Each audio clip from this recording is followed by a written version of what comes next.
ICT Educator Webinar Series, which is something we have every Friday at 10 o'clock. I'm Steve Wright, the statewide director of the ICT sector team for the California Community Colleges. And you can visit our website and see who our 11 regional directors are and our whole support team, which includes Nicole Sherman, who is the producer of this series.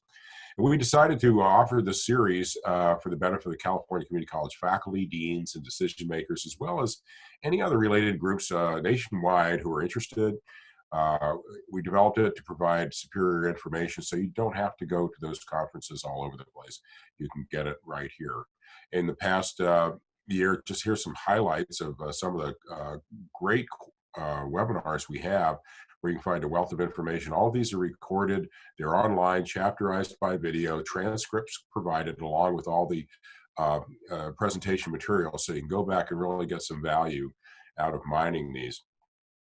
Coming up soon, after this, we have another virtual labs, our technology for labs for students that we talk about for IT. And then America's leading cybercrime instructor tells all. That's Laura Chappelle, who's also one of the frequent presenters at the ICT Winter Conference, where we found Lance. And then we'll be following up on the Google IT certificate. A lot of college presidents have called me up and said, hey, how do I get that Google IT thing on my campus? So we're going to take another look at that. But for right now, what I'd like to do is go ahead and turn it over to Dr. Lance Ford, who I find to be a very entertaining person. I love the title, Connecting with Your Learners Before, During, and After Class, because I think the real power of the technology is that continuum. And so, Lance, I'm going to turn it over to you at this time, and everybody will very quickly see why we like you so much. Well, thank you, Steve. And thanks to everybody for giving me some of your time today. I told Steve, right as we were kind of talking about this earlier, what is the goal for this? I really want this to be conversational. And for those of you who are at the ICT workshop that I had the privilege to present to, it was amazing to hear all the questions. And I see myself not only as a teacher, but as a learner. Even though I've been teaching now for 27 years of my life, you're just never too old to learn. And I guess as we go through this, I want you to learn from me, but I also just as importantly want to learn from you, the way you do things, because I'm about community and learning. In fact, let's kind of start there. Let me share my screen. Get this up here where I can actually see what I'm doing. All right, let's do that. Okay. So where am I? What? Why am I coming to you today? I am in rural southeast Oklahoma against the Arkansas-Oklahoma border in a very small town. In fact, as of the 2010 census, this town had 800 people in it, all sum total, okay? There it is in Google Earth. There are literally a dozen streets in this town. You can see them all. There are no stoplights in this town. And the reason I'm telling you that is because I never want people to think when I'm talking about what we do, first, that makes it right, or that it makes it the only way to do anything. I genuinely don't believe that. That is why I'm here to learn from you as well. But I also don't want people to think, well, you've got unlimited resources. Of course, it's going to work for you. You've got lots of expertise. No, we don't. I'm in a public school that right now has about 660, 670 students in it.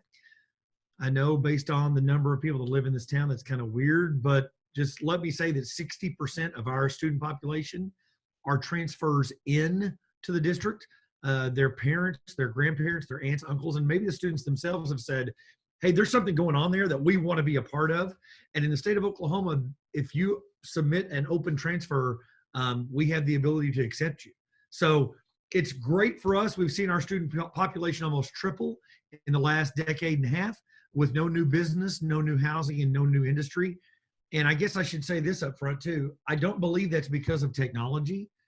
I really believe that it's because teachers, administrators, even support staff are saying, hey, how can we reach our learners differently? How can we interact with our learners at an individual level? How do we build a relationship? And thus the title of today's conversation, Learning Before, During, and After. It's not just a matter of what do we do from 9 to 9:50 on Monday, Wednesday, and Friday, or Monday through Friday, or Tuesday and Thursday. It's really about, in an information age, how do we apply that information when we're together and make the best use of our time? Now, I know those of you who are at the ACT or the ICT have seen this before. I just want to bring this up because I never know what's going to happen off camera. In fact, yesterday we had a major gas leak on this street right here. I am actually right there under that part of the red roof. AOG came and dug this entire street up, Arkansas Oklahoma Gas. You may hear bulldozers outside this window. You may hear street cleaners. I have no idea what you're going to hear, okay? My wife's classroom is right there. Her next class starts in about 8 minutes. There'll be 30 different students in that room physically with her. It is on the other side of that wall. You may hear them. This green space is a big playground. It doubles as a softball field. It's outside that door. Again, there are 1,000 things like my phone. All this stuff is going to happen. This is a real world school in rural Southeast Oklahoma. And I'm just apologizing for any and all distractions. But I guess to me, that's kind of what makes this so amazing as an opportunity. I'm a teacher in a rural community who just happens to be able to reach learners all over the world. Yesterday, I had adult learners in Norway. Day before that, I had some adult learners in Hong Kong. In the last week, I have touched every time zone in North America with different folks. So I am very blessed to have this opportunity, and I want to say thank you for it. Now, the other thing, kind of getting our ground level here, I invited all of you that I had your email addresses for into what I use, the same tool that I use to work with my learners every day. This is called WebEx Teams. Hear my voice. Because we're using WebEx Teams as an example, that does not mean it's the only, it does not mean it's the best, it does not mean it's even right for you. I bring you into this to say, here are some options for you. It was funny before we got started. I'm just gonna tell on Steve for a second. His speakers weren't working, right? And so after he got them working, he was like, this is why some people get frustrated with technology, right? I mean, they don't want to try new things necessarily because it doesn't always go smoothly. Look, I smell like gasoline right now because I took a carburetor off a 1957 Chevy last night that I totally destroyed. I took the float valve in the rear 2 chambers all the way down, and now I've had to completely take it apart. And it will probably cost me $200 to have it fixed. But anything that you learn, even this piece of software that I'm showing you, there's going to be some bumps and bruises, right? I mean, that's part of learning. And that's part of us evolving as who we are. You don't have to use it if you don't want to, but I am specifically going to be putting links in here. I've already put some video content in here. This is a great place for us to continue the dialogue after. So I'm not just a proponent of saying one thing and doing something else. If I say before, during, and after, I put some of this stuff up here before. We're obviously going to use it during and after the fact. If you want to reach out to me, either via video or via messaging, you've got this tool. You have an invite in your email. It may have hit your spam folder from Cisco, CISCO. Took me forever to get my 82-year-old mother to realize I don't work for the food truck, SYS, right? I help anyway.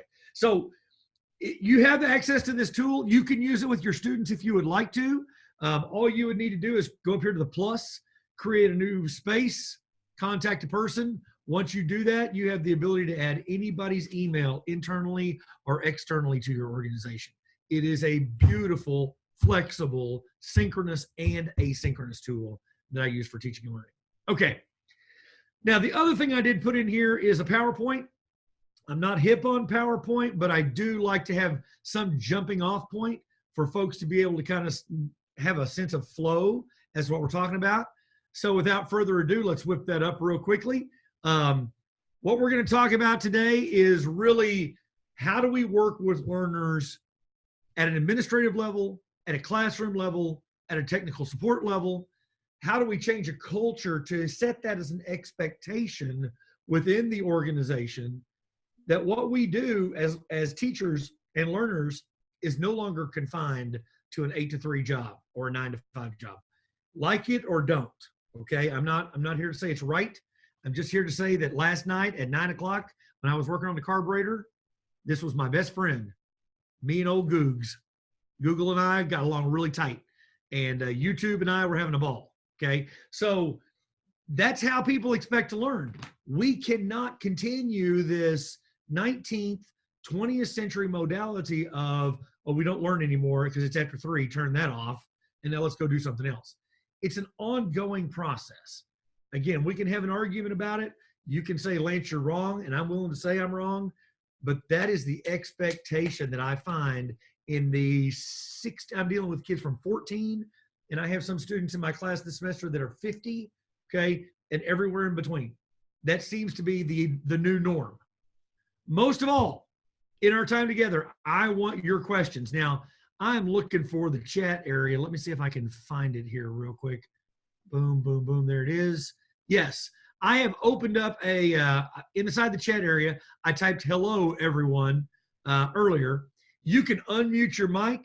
You can interrupt me. You can give me the hey, you, Dr. Ford, Lance, Mr. Whatever, whatever it takes. Get me, and let's get these questions answered as we go through it. Okay. Here on our campus, we are very, very blessed. You may think you're fortunate, lucky, whatever your worldview is, to have administration who says, don't do as I say, do as I do. So as we set a foundation for reaching learners outside the class time, I think it's really important that the culture of the institution at least begins to explore what does that mean at all levels. Now, you see that I'm in a public school here, and I realize that a lot of you are in vocational systems, some of you are community colleges, some of you are higher ed institutions. Potato. All right, we can all offer excuses as to why this won't work at our spot, but I'm here to tell you that from a teaching perspective, if I am being asked to engage with my learners in a specific way, then it's much easier for me to do that when I see that happening all around me. When I see that happening, and this is our superintendent, this is our resource officer. He is in his truck right here, and he is engaging via video from his truck on LTE 4G as a part of everything he does via video back with leadership. This is not just a classroom teacher working with learner thing. If we truly are going to reach our learners where they are, and we're going to set ourselves apart in the world of learning moving forward in the 21st century, and I deal with universities every day. I had one yesterday that basically said, we are concerned that in 2026, that bubble again is going to burst like it did in about 10 years ago, where we saw a dramatic reduction of students going to college and university because they just didn't see the value in it, right? Again, here we go. If I need to learn it, I'll get it here, right? So what are we going to do to differentiate ourselves? And they're a small liberal arts college. They're like, how do we compete with a Southern New Hampshire? How do we compete with the University of Phoenix? I said, you don't. You do what you do, and that is relationship. The way we foster trust in relationship is like this, okay? This action is no longer acceptable. You cannot continue to communicate like that, or God forbid, without any camera on at all, right? I'm a disembodied voice, which visually forces you to explore something else with your eyes, which immediately, 90% of the time, becomes a distraction to what's going on. I'm not all that in a bag of chips to look at. I got that. But if we're going to communicate, then we need to be able to have some sort of visual communications as a part of that. Before, during, and after. Example, this morning, 9:30, I got a message in WebEx Teams from one of my learners.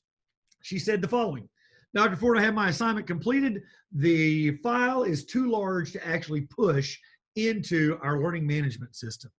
I'm afraid that I'm going to get a bad grade. I said, no problem. Are you free right now? She said, yes. I said, click green button. When I say click green button, what do I mean? I mean, click green button right there, that green button. So she clicked the green button. I'm seeing her now. She's seeing me. I said, okay, we got your laptop up? Yes, sir, I got my laptop up. You got the PowerPoint open? Yes, ma'am. Yes, sir, I got the PowerPoint open. Would you hit the screen share just like I shared this? She's at her mom's house, right? She's a bride-to-be. She's wrapping up her community college experience, and she's got to get this assignment done. We sat, we talked, we built a relationship for about 15 minutes as she walked me through the presentation. And then she had other follow-on questions that she honestly said at the end, I would have never even asked you like this because I thought they might be too dumb to ask. Guys, trust is foundational to the before, during, and after class experience. Okay, let's roll on. One more thing about administration before I see if we've got any questions here. We work not only with our students here, but we also work with the Oklahoma State Department of Education, the Oklahoma Vocational Department of Education, the University of Oklahoma, the Oklahoma State University, East Central University, Carl Albert State University. We have a lot of different places where we're exchanging content and expertise, okay? When we do this sort of thing, we want the learning to be as practical and real world as possible. And with that comment, I know I'm preaching to the choir because I know what you guys do, right? It really is about the application of learning. One of the things that we do here, and you can see this 1955, 54 Chevy pickup that has no headlights right there. One of the things that we are constantly doing is saying, how do we apply those science skills and those mathematics skills? In this particular image, these students are rebuilding that vehicle from the ground up in the ongoing tutelage of remote instructors. Because while our main gentleman who is here is kind of overseeing it, he doesn't have in-depth expertise on some of the areas that need to be addressed to get this truck back on the road. So consequently, during class, students are using their phones while the truck is on the lift to go under it and go, okay, check this spot weld on the exhaust. What do you think? And then between classes, they're utilizing that WebEx Teams tool that I brought to you to ask that remote expertise for help, for guidance, for links, for suggestions, so that when they come back to class, they dive right back into said project and are not sitting there just soaking up information. That respects the teacher's time and the learner time. So that's a real world example of how this process works. Another example is right here, and this image to the right. That image is actually of a professional development on a mathematics program offered to our faculty from a lady who runs the website, who curates the content, back to us. Now, during the live engagement, obviously she had the PowerPoint up, and when she had the PowerPoint up, one of my teachers said, "Hey, can we get a copy of the PowerPoint?" Just like a typical presenter, she said, "I'll email it to you at the end. I'm trying to be atypical today, right? I've already put it in the space. You've got it open. You can click through it, decide if you even want to hang out here or not, right?" So when she said, "I'll email it to you at the end," one of the teachers at the back said, "Hey, just drag it into the space so we can have it right now to take notes on," right? Not only does our learning have to focus on the before, the during, and after, but it has to be an individualized experience. I know I keep whipping this up, and the reason I keep bringing it up is because every one of you have got one. It may not have that moniker on the back of it, but you've got one of these. All right? If this is the way we are learning outside class, and that experience is individualized just in time, why are we not mirroring that experience of individualized learning that is just in time, getting us the information as we need it when we're all together? That's the way that these learners are processing information, okay? So it is incumbent on us to take that before, during, and after and individualize it for our learners. Just like I told you the story about the young lady and I that worked together just this morning. Now, this last one down here at the bottom, this is one of those that's really neat to me, because anytime we're going to ask people to use a technology, it can't be for the one-off, special, distance, whatever kind of environment. If it's not organic inside what we do every day, then every teacher that I work with will say the following: "I don't have time." All right. Now, as we explore further before, during, and after learning, some of you are saying, "Are you kidding me? They pay me a pea piddling amount of money, and I'm already working from 7 o'clock in the morning till 6 o'clock at night. Are you telling me we got to blow the doors off this thing? I don't have time." We're going to address that here in just a few moments, okay? But the great part about the technology that we're using here is that even in just normal old stand up in front, and these are teachers that have come from a lot of different districts. This one came from 30 miles away. This one came from 20 miles away. This one came from 5 miles away. That one, she came from, she may be from McAllister. That's closer to 90 miles away. So all these folks have come and descend on this place to see what's going on in action, and then have this, what I would call more normal sit down classroom experience. But the classroom experience doesn't stop here.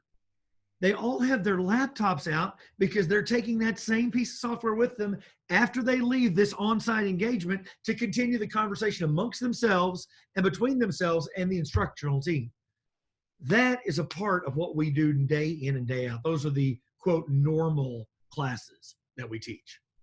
Now, I've been talking about the examples here, administration expecting this so far. We're going to turn our attention to the actual classroom and innovation and individualization here in just a moment. But before we do that, anybody want to unmute a mic and ask a question? I don't see anything in the chat right now. And Steve, if I'm missing it, please let me know.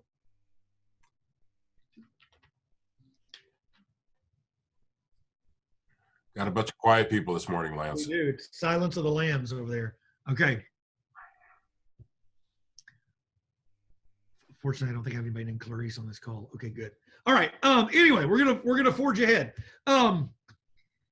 We've talked about it sort of in an umbrella term, but let's kind of dive into what does this mean for before, during, and after when it comes to the classroom. Okay. I truly believe that it goes without saying that project-based learning, again, preaching to the choir, you have no idea how often I'm not preaching to the choir, okay? But here, preaching to the choir, student project-based learning is a mainstay of everything you do. And those projects, when a student is working through applying the knowledge, I would submit to you that is the time when they need the instructor's assistance the most.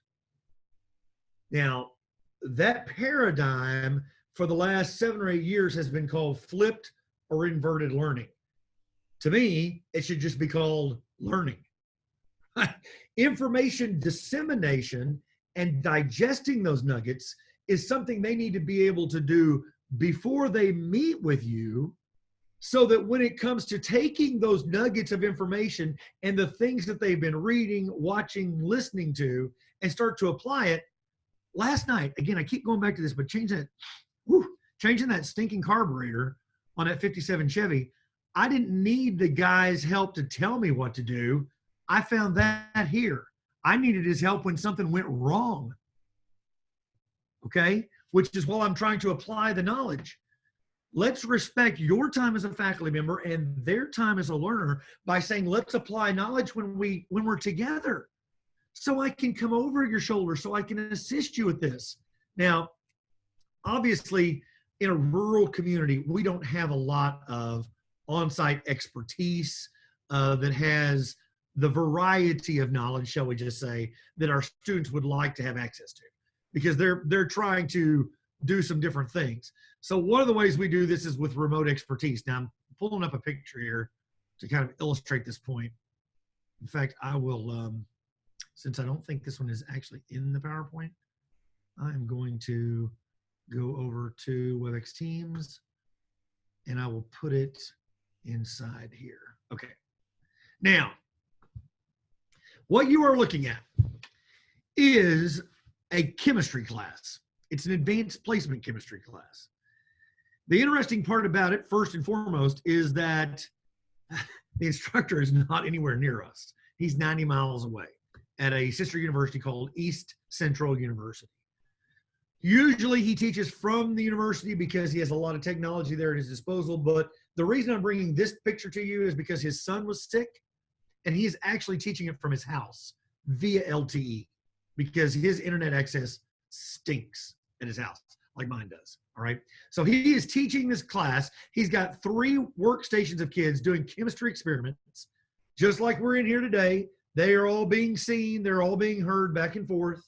They're all conducting the experiments. But they also, look, they also have these little Chromebooks. And the reason they have, and there's a phone, right? I don't know if you can see it or not, but there's a phone right there. Okay. The reason they have their Chromebooks and their phones out is so that they can document the learning with the camera from their phone and have that automatically go into this space. And then each one of them is got their whiteboard open, and they are all using the whiteboard to work through their math. Now, we dove into this conversation to talk about individualized learning, right? Why is it important that they're using this whiteboard? I will tell you why. Since they're using it, my friend, Dr. Jones, has the ability to see on his iPad all of the whiteboards in real time. So now he can see Johnny, Billy, Susie, Tommy, Freddie, all working on their math. He can click on the one that is struggling and come alongside and assist visually, auditorily, and in a kinesthetic way as he is helping correct them 90 miles away from his house, y'all. So this is not, I've got to have a room of technology and millions of dollars of invested money to, no, he's on a phone and an iPad. These kids are on Chromebooks, for Pete's sake. This is how this has to work. It has to work in the real world. And so consequently, even though a teacher may have to join us remotely, the power to individualize learning is something that we had already seen modeled at an administrative level to the teacher in the professional development, who in turn now says, let me show you how that works with my learners. Now, again, I'm not trying to sell you anything. Whatever you choose to use, I don't care. The paradigm is what we're talking about here. That means that when those students tonight go home and review today's lesson from this chemistry experiment, okay, they pull it up here, they're going to see all the whiteboards. They're going to be able to review their work. They're going to be able to review side by side the documentation. And if they have a question, they will ask that question here. And when they do, and this is that moment where I'm going to try to bring home for those of you who are concerned about, this being my job just went 24/7, 365. When they ask the question here, I'll be honest, 90% of the time, a compadre in class answers it before I can get to it. It is the craziest thing I have ever seen. There is something about this generation and social responsibility that is not the way, and I'm going to age myself, it's not the way it was in the 80s, okay? In the 80s, it was can all you can get, sit on a can, and don't let anybody else get it because you want a bigger can than the guy next to you. This generation of learners, I think it has to do with the social experiences they have here in video tools, in Snapchat, and all the other things that they're involved in. They feel somehow socially responsible to help each other out. So why not leverage that for teaching and learning? Now, again, there's one or two people who are either watching this on demand who are in right now going, well, Dr. Ford, look, here's the deal. If students are helping students come to solutions, isn't that cheating? Right? And I got asked that exact same question from a faculty member at a university in your state that shall remain nameless. In fact, in that particular conversation, I had 25 faculty members, and faculty members are like Baptists. They all sit at the back when they come in, right? In the front, I had the 25, I think they were college juniors and seniors is who I had, okay? And when he asked that question, I said, okay, I need to interview the students here, and then we're going to ask them to be 100% honest with us. And if there is going to be recourse based on their answer, you as faculty members need to leave the room for the next 10 minutes until we're done with this little project. Okay. The faculty members all agreed, no recourse. This is a safe zone. Here we go. Here was my question. All right, students, how many of you are using Snapchat, iChat, Facebook, some other social media tool that I don't even know, WhatsApp, something I don't even know about, to work with peers in a class right now that your instructor has no idea that you're doing that? Every hand went up. Someone take it one step further. How many of you know somebody that took the same class you're in last semester or last year? You got all their notes, you got all their tests, you got all their quizzes, and you're using that to help you with this class. 85% of the hands went up. Now, I told and the person was still sitting at the back who said, I think that's cheating. I said, you have two options now.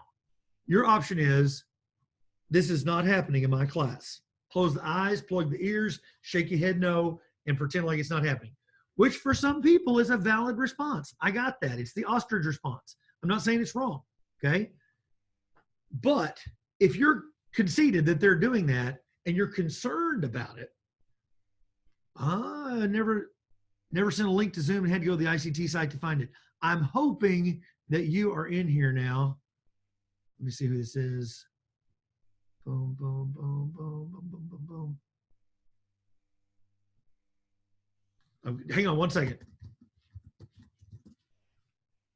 All right. Sorry. This is the way this works, right? That's why I brought this up, so you can see it in real time. Anyway, I told the teachers your other option is, if you're concerned about it, wouldn't you like to put them in a place where you could see the conversations going on? Not to always have to weigh in, not to always have to correct, but just to kind of put, when my kids were little, we went to the bowling alley, they dropped the bumpers so the ball would go down the middle still, you know? Wouldn't you like to just kind of put the bumpers in the alleys of your conversation so that we can help them stay on track, guide them as a part of this process? And if they are the C word, cheating, you can at least see where that was spawned from and work with them to help them overcome it and deal with social responsibility that way, as opposed to playing I caught you, shame on you, you get the F, right? I mean, what are we here for?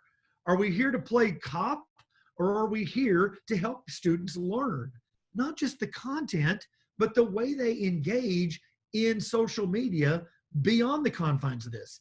That is the before, during, and after class responsibility. And some of you are like, holy cow, this is TMI. This is a burden I didn't want when I got into teaching. I just got in this to punch in, to punch out, to deliver my content. If that is you right now, hang with me, okay? Because I really think that as we move forward, and the next bubble, by all predictions, is going to happen in 2026. When I say bubble, I'm talking about a dip in student enrollment, a drastic dip, because of who the learners are, because of them not seeing value in pursuing a degree or a trade and just learning things on the fly. There's going to be a huge dip in 2026. If you are a person who is struggling with this, I want to encourage you to up your game, up your skills, because I want you to have a job in 2027. All right. And I know that sounds horrible to say, and you're probably going to edit that out of the recording, that's fine. But I truly believe that this is the job, just like of a brain surgeon. They conduct surgeries. They're called in for emergencies. They've got issues that they have to deal with. That's who we are as teachers, right? And these tools now put part of the responsibility on me, but they also help me shoulder the burden with my learners. And my learners, I'm telling you, are stepping up in large ways to assist each other through these processes. Okay, I'm going to pause for a second because I've been yakking the gums here for a while. We're going to go into a program that can let you have full access to any of the software that you want here in a minute, called the Cisco Connected Educator. It's a program that I got the privilege to help develop, so I'm a little familiar with this one, and we'll dive into it. But are there any questions before we go on here? Let's make sure that everybody got in. Dr. Ford? Yes. Yeah, this is Hector Albizo from Fremont, California. Hey, Hector. I got in late at when you were down at Cisco in your presentation, so I thought I'd follow up here. Yes. I do have a question for you. When you have the WebEx teams, my understanding is you don't necessarily have to be there after hours for your students to collaborate after hours. Is that correct? That is correct. You are correct. You do not have to be in the experience for students to work with each other. Okay. And the reason I say it that way, it kind of gets back to what we were talking about a few moments ago,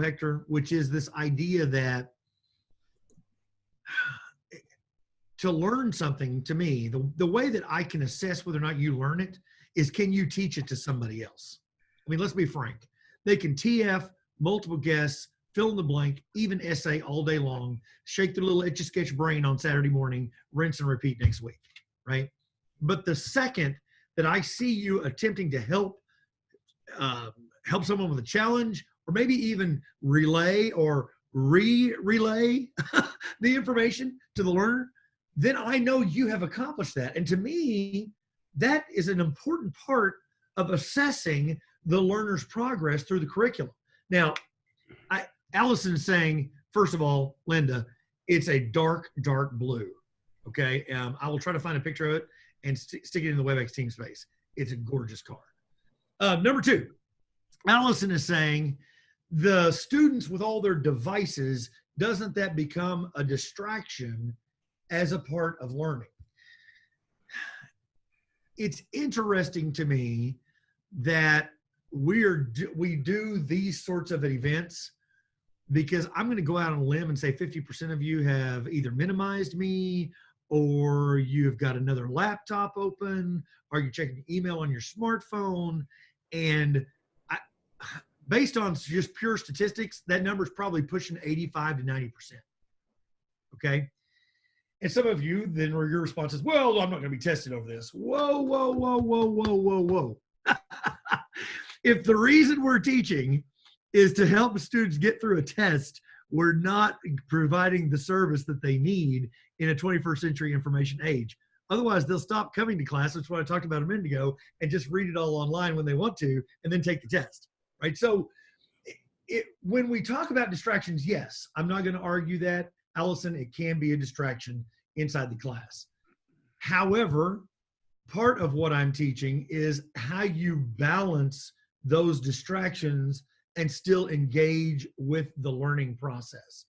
And to that end, the more I force them when we're live, okay, I'm talking about when we're live in class together, the more I force them to apply the knowledge and demonstrate that application, the less they have time for distractions. Now, if they don't want to come to class because they feel like, hey, I can demonstrate this all day long, and when you ask me on the assessment to actually demonstrate something and not regurgitate something, I got the tiger by the tail, bully for you. Great. But don't expect to show up here at an assessment that's going to be very much, all right, here's this problem, here's this problem. You had this information disseminated to you this semester, fix it. Okay? If you can't fix it or apply it, then I know you didn't learn it. So that's what we're going to try to do with that live time. And I'm trying to just use the technology as a conduit for the application of learning versus just information dissemination. Yes, I'm using it for that before, and sometimes after I'm following up individually with them, but more often than not, it really is about getting the problems solved. So that is a great question. To me, it doesn't have to be an either or, I guess. Eric says, WebEx Teams is something I can get the students to log into and they can use it anytime through the 16-week class. Did I get that right? Yes, you did, Eric.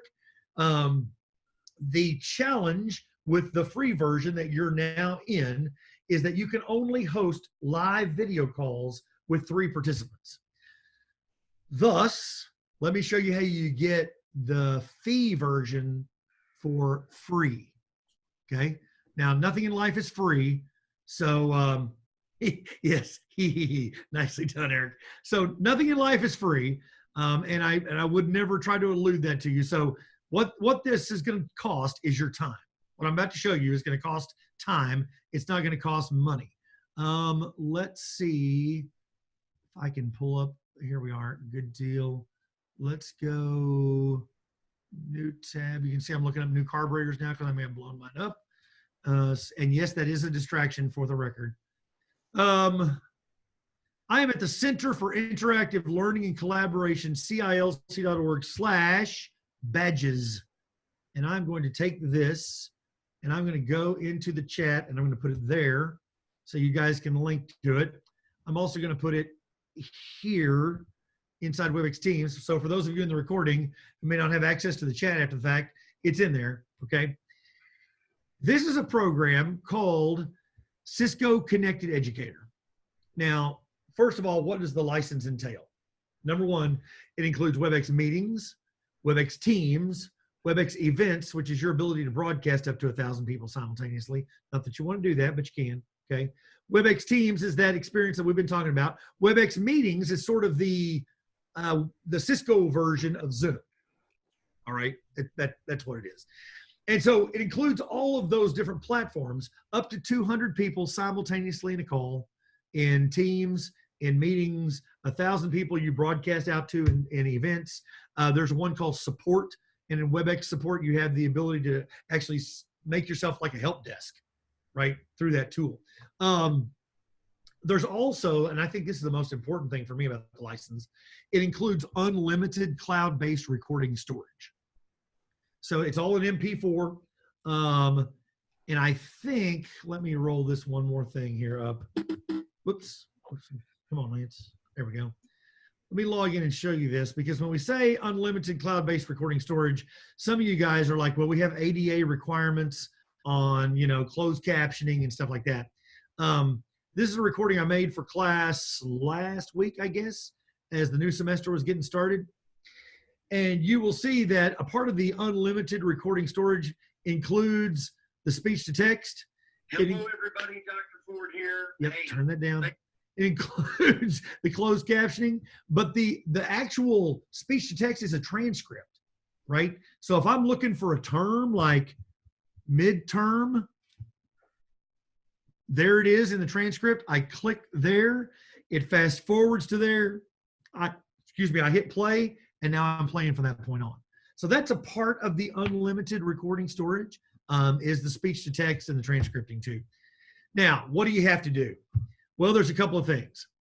I would suggest that you guys are probably going to be using it. There's a lot of reasons people use this tool, but you're probably going to be using it as a connected teacher with your students. So go in here to the Learn More under the Connected Teacher badge. Again, CILC.org/badges. Scroll down to Connected Teacher, click on it. There is an intent to participate, okay? When you fill out that intent to participate, it's going to send my friends at the Center for Interactive Learning and Collaboration, at CILC. They're a not-for-profit in Indianapolis, okay? This is not like you giving your name to one more Google of the world, okay? So you fill out the intent to participate. You're going to receive an email probably from my friend Tammy, who's going to CC me on that, saying, Hector just signed up for this. Hector, welcome. I'll be providing your training. Dr. Ford will be provisioning your account. And then I will create you an email account inside our domain. I will send it to forward automatically to the email that you signed up with. So all correspondence will go there. Then you will log in the next time you come to WebEx Teams, and you'll have the entire process. You'll log into WebEx meetings and have everything, okay? What do you have to do with it to maintain that license once it's bequeathed you? You have to use it with your class and document its use. That's it. Now, the license, as you see, says it's for 12 months. If 11 months from now, you come back and say, hey, I've been loving this, I'm using it, I want to use it some more, do another project or document something else you did with it in class and submit it, and we can extend your license. This is really meant to be a grassroots effort to provide accessibility to this tool, because typically, the tool is cheap in education. Common Ed, it's basically $1 per teacher per month. Higher Ed, it's basically $1.50 per teacher per month. But that means that your organization has bought in. And usually when I'm doing conversations like this, I'm not talking to people who have the ability to make a decision at an organizational level to say, hey, I want to use this, right? I'm talking to individual teachers like you guys who are saying, I like the idea. I don't want to have to try to sell this idea to peeps. Can I just dive in? Yes, you can. That's why this is here. I hear somebody's come off mute. Anybody got a question for me? Bueller, I feel like Ben Stein. Anyone? Okay. Well, I will tell you, like Elizabeth Taylor told her 6 husbands, I won't keep you much longer. All right. So let's wrap this thing up. We've gone through the Cisco Connected Educator. For those of you who are interested in bringing in external expertise, if you've never explored Nepris, www.nepris.com, you can become a member for free. Some of the expertise doesn't charge anything to come in, and these are like senior engineers from places like Boeing and NASA. And I mean, it's really, really great stuff. As you can see, there are 28,000 participating subject matter experts that are looking for an opportunity to work with you guys. I want to leave you with this. The only way we got things to change is the teacher had to experience all this as learner. The most common way they experience anything as a learner on this campus is when they're, hey, my blank doesn't work. In the case of me, hey, my carburetor is leaking fuel out of the rear chamber. Help, okay? When we can use the technology to provide that help seamlessly, technology not the topic of the conversation, not the topic of the class, but the conduit for the class, then extrapolating how you might use it as a teacher for your learners takes that long. Because when you get ready to do something, you start thinking, now, wait a minute, I needed help. My learners will need help. I was trying to accomplish this task. My learners are trying to accomplish this task. And what was it they used to help me? Oh, it was this. Then all of a sudden, the synapses start to connect in how you as a teacher who may have not known anything about it, start applying it, start experiencing it. And that program I shared with you a minute ago, that's not, okay, we're only letting 50 people in kind of deal. If you've got people that you think would be interested, pass that information on. Because honestly, it doesn't matter if you're the coding teacher or the federal programs coordinator or, recognize that ugly mug, the music teacher. Yeah, that's me, okay? It doesn't matter what you do. The question is, can the technology get out of your way and let you do it? Right? So as we wrap this up, I want to say a huge thank you to everybody for letting me participate, for letting me be here. I could spend all day going through different examples and showing you different ways that we do stuff, all the way out to our buses. Okay, I mean, yes, our buses actually have Cisco routers on them. So in real time, students can get accessibility. We can pull bus analytics. We can do GPS positioning. I can do engine analytics. All of that is a possibility, and I'm more than happy to have one-to-one conversations. Now, how's that going to happen? You're going to be in here. You're going to click my name. It says you, so I can't actually click it. Let's just click on this one. Boom. Right? When I click on this one, I have the ability to open up a chat.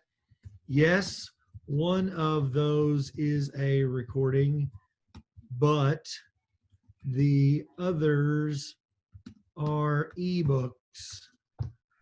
Now I'm in a private conversation with Eric R. that all of you are privy to. How did I get there? I clicked his name.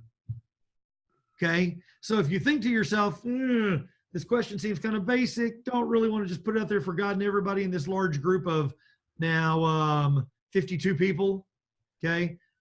51 people. I don't want everyone to see it. I just want to reach to Lance directly. Just click on my name. All right. And type the question. If we need to escalate to video so I can walk you through something like I did with that student this morning, we click the Meet button. And on your laptop, on my laptop, on your phone, on my laptop, on your phone, your tablet, my phone, we're looking at each other working through the challenge. That is learning before, during, and now after this experience.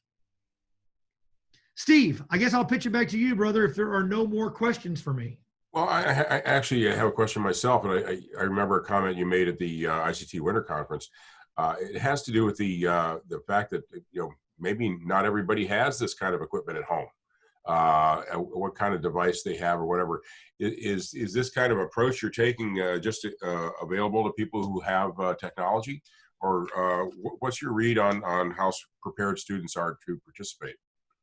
So it's really interesting, and just a little more of our demographic quickly. 80% of our kids are on the free and reduced lunch count, which means their parents they're below poverty line. About 70% of our kids now are Native American, specifically Choctaw. We have a couple of other tribes here, but mostly Choctaw. So part of our challenge has always been accessibility, right? Here at the Common Ed level, I'm 60% of our kids have some sort of this, but the other 40%, we don't want to leave them out. So what we do is we actually furnish them a Chromebook. It's a $115 device, right? And the reason that we do activity on the bus is some of those kids ride it for an hour and a half one way. So whether you're on a phone or whether you're on a school furnished Chromebook, or whether we're even exploring now sending home Wi-Fi devices, because we're partnering with Verizon to kind of help students who are in these rural isolated areas to have accessibility, still going to follow Child Internet Protection Act requirements. We're still going to filter all the stuff. It's not just wide open internet, but even at 1 bar of connectivity, even at no connectivity, God forbid, it does happen occasionally, as long as I can get a dial tone, you can be a part of this experience, right? Because if we look at, let's don't look at schedule, let's look at, yeah, right there, boom. If we look at our meeting information here, there is a link, there is an actual phone number right there that you can dial in from your phone. So if you've got dial tone on old school, okay, as long as you can dial a number, you can be a part of one of these experiences. So we're doing everything we can to reach. I know beyond a shadow of a doubt there are times that they're just beyond reach. But dude, sometimes I've got students with 1 bar and 2% battery life. They're still a part of this. And that's very, very important for me living here in nowhere land. I'll bet it is. Thank you for sharing that. I know you have a hard stop in about 5 minutes. I see one more question here from Eric Retke. He tried to register for the account. Something came up about obligated to pay. Is that a normal? There would not be anything, Eric, that would have you try to pay. What I need you to do is I need you to reach to me individually, and you just do it in Teams. Okay, send Steve the screenshot. Awesome. Steve will send that to me. Just forward me that email, Steve, and I will. I'll verify that we're in the right spot. Okay, and then we'll get that taken care of for you. I'm sorry about that, Eric. There should not be a dime incurred by you. Anybody. So anybody else who's going through this and who struggled with that, either forward it to Steve or shoot it straight to me. I am, whoops, hit the caps lock. Probably directly to Lance is a better idea, because for some reason my email isn't working today. No worries. Yeah, well, these things happen. Anyhow, this is great. Lance put his email in there, and Lance, I just want to thank you for the work that you've been doing. You've been giving of yourself in these conferences and these presentations. I've seen you several times now. It's amazing what you do, and I know you have a role in helping advocate with Cisco to help them develop their products. And I think I'm very glad to know that they're getting information from someone like you, who actually works with the students and understands exactly what they're doing. So many things that come out of technology, you wonder who the heck designed this thing. Exactly. I'm so glad you're involved. Thank you very much. And as you guys are working with this, if you have those sorts of suggestions where you think, man, I could see this going in like flames if we would just do X, if we could just have this one nerd knob, okay, please let me know, because I do sit in a unique position kind of between the school and the Cisco environment to be able to have those conversations too. So thank you. And as a follow-up, we can get out more information about these opportunities to our entire mailing list, which we will do after this. Thank you once again. Thank you, Nicole, for putting this together. Thank you, Lance, for showing up, and to all of our attendees coming in and asking questions. Those of you who could get through the brain fog and do that, thank you very much. See you next Friday.